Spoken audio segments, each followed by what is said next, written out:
1919 अमृतसर। बैसाखी का दिन था। गर्मियों का आगाज। लोग त्योहार मना रहे थे।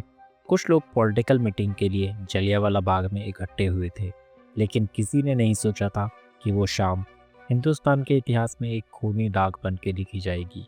और इस दाग का जिम्मेदार था general Reginald Edward Harry Dyer.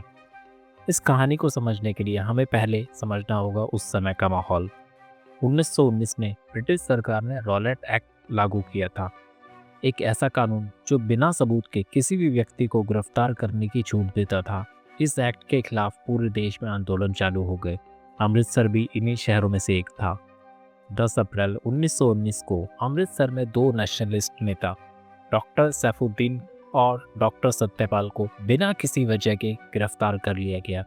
लोगों का गुस्सा फूट पड़ा। शहर में हड़तालें हुई, प्रोटेस्ट हुए। ब्रिटिश हुकूमत ने जवाब दिया हिंसा से, और तब स्टेज पर आ गए जनरल डायर।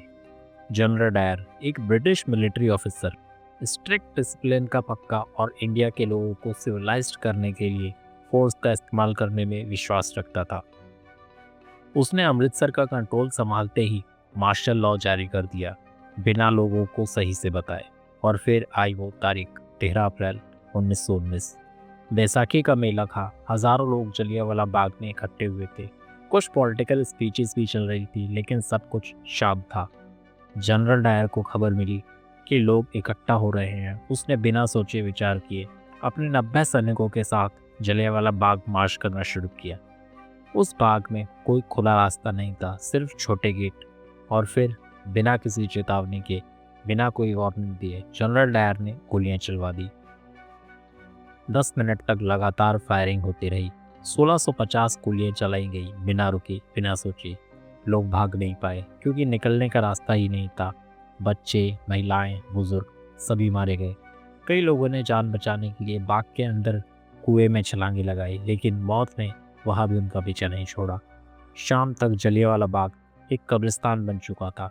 सरकारी फिगर्स के मुताबिक 379 लोग मारे गए, लेकिन असली संख्या 1000 से भी ज़्यादा थी। और डायर वो वापस चला गया, बिना किसी पछतावे के। बाद में जब जनरल डायर से पूछा गया कि आपको अफसोस है, उसका जवाब था, बिल्कुल नहीं, मैंने हिंदुस्तानियों को एक सबक सिखाया है।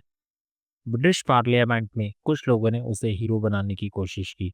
द मॉर्निंग पोस्ट जैसे अखबार ने उसके लिए पैसा भी इकट्ठा किया, लेकिन हिंदुस्तान में उस दिन ने एक क्रांति को जन्म दिया। उसी घटना ने रविंद्रनाथ टैगोर को अपना नाइटहुड वापस करने पर मजबूर किया। ऊधम सिंह, एक जवान जिसने जलियांवाला बाग में अपनी आंखों के सामने लोगों को मरते देखा, उसी ने कई सालों बाद लंदन में जाके मिशेल ओडायर को गोली मार दी, जो इस मसकेर का पॉलिटिकल जिम्मेदार था। जलियांवाला बाग एक खूनी याद है, लेकिन उस खून ने आज़ादी की भूख और तेज कर दी। और जनरल डायर, वो अपनी मौत तक बिना किसी सजा के जीता रहा।